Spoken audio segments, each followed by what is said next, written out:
titrations. It is the one of the quantitative analysis in which the amount of the substance present in a given solution can be measured potentiometrically. After performing this experiment, students will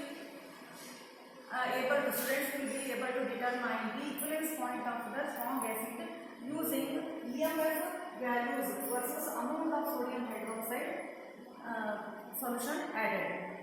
And also students will be able to know how the pH of the hydrol is dependent on the solution. It is dependent on the EMF potential of the solution. As well as students will be able to determine the strength of the acid solution using standard sodium hydroxide solution. So here I am going to perform this experiment using quinhydrol electrode. It is the one of the indicator electrode. So before doing the experiment, we should know what is the purpose of quinhydrol electrode is used in this experiment. Quinhydrol electrode, it is the equimolar mixture of quinone and hydroquinone.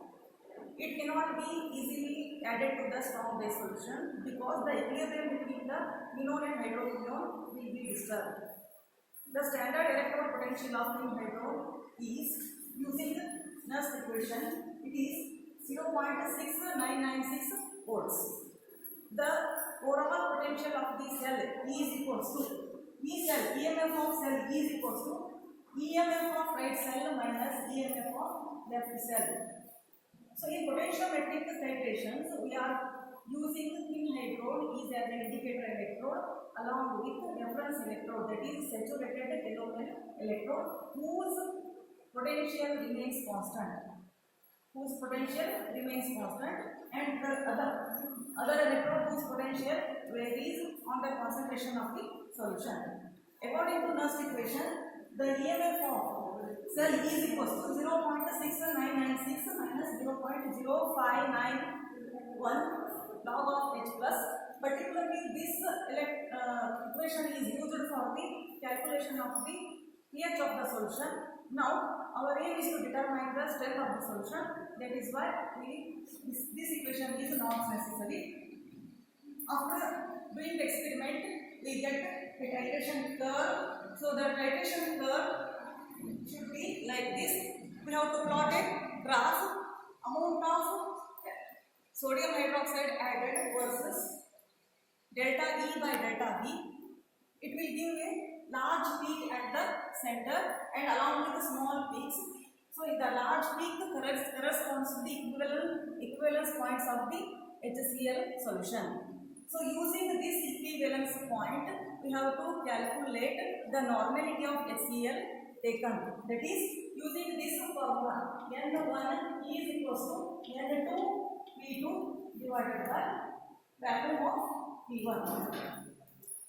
So the basic requirements for these experiments are burettes, beakers, pipette, burette stand, connecting wires, electrodes, namely saturated yellow electrode as well as quinhydrol electrode, platinum electrode.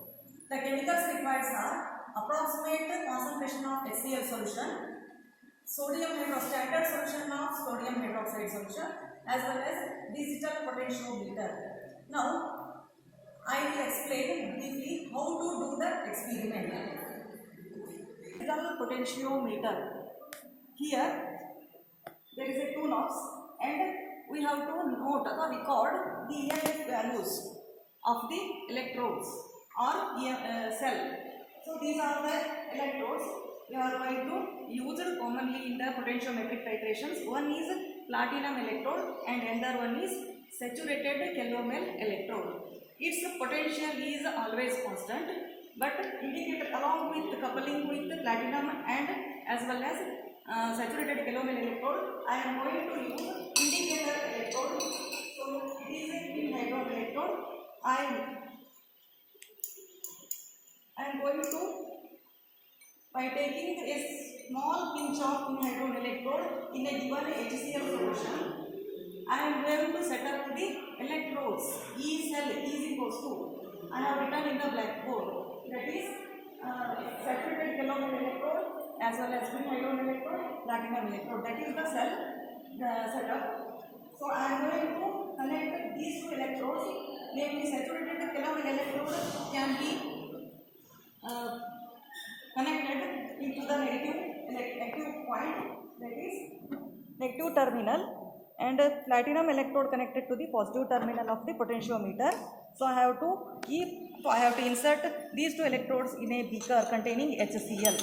Already I have taken 25 ml of HCl in a small beaker and I have added indicator electrode. So for better results as well as simple experimentation, we are going to use, instead of hydrogen electrode, that is pin hydro electrode. So it is reversible to hydrogen ions. This indicator which is reversible to hydrogen ions. So before, this is the tabular column, observation column of the experiment.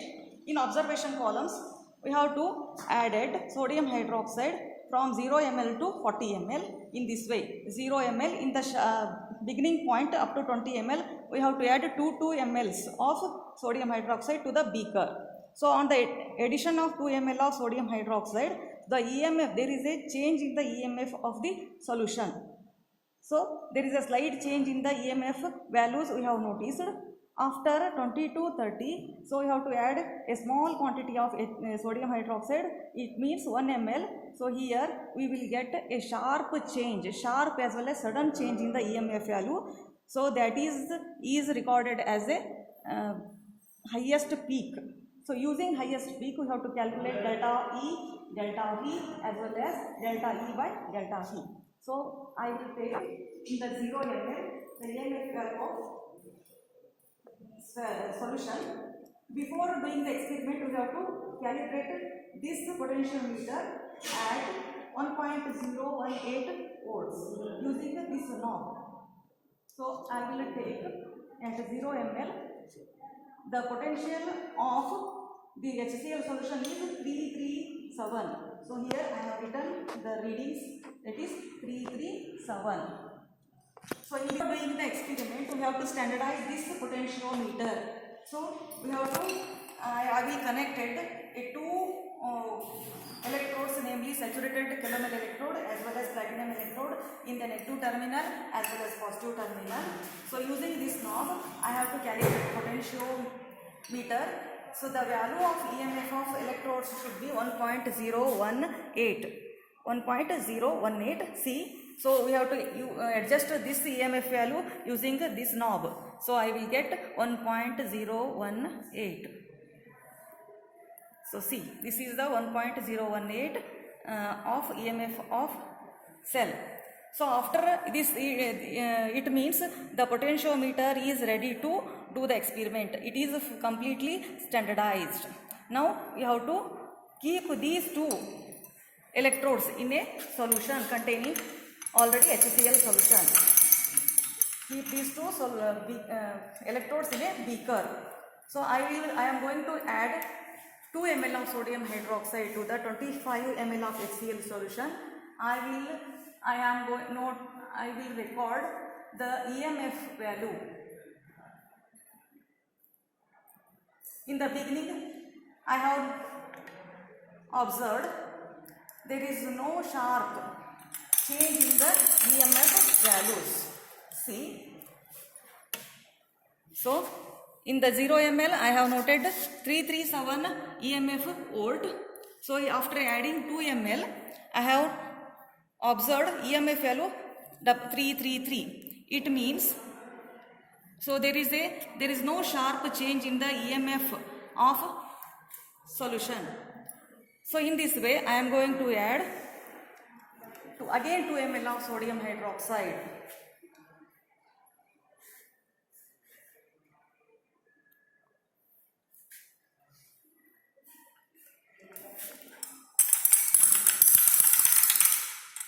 Also observe the readings in the potentiometer. So it is about 342. In this way, I have recorded up to 20 ml sodium hydroxide. See, on adding sodium hydroxide to the given in a solution, HCl solution, so there is a change in the EMF value. Observe these EMF values. I have noted 22 ml EMF value. It is about 235. In this way, I have noted all the readings in the tabular column. See. So this is the completion of the experiment.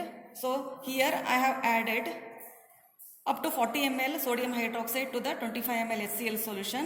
So here I have noted a sharp change at 25 ml, that is the sharp change in EMF value 184.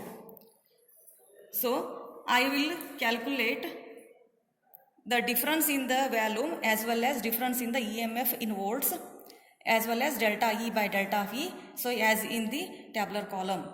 After calculating, I have plotted a titration curve or a plot or graph, delta E divided by delta V versus volume of sodium hydroxide added. So see, as earlier I have said, there is a slow change in the EMF of the cell, and at the equivalence point, so I have noticed a sharp change in the EMF value. That is why I will get at 25 ml a sharp equivalence point, that is a higher peak. So this higher peak is considered as a end point of the titration. So using this end point or equivalence point of the titration, strong acid is substituted in the chemical formula, that is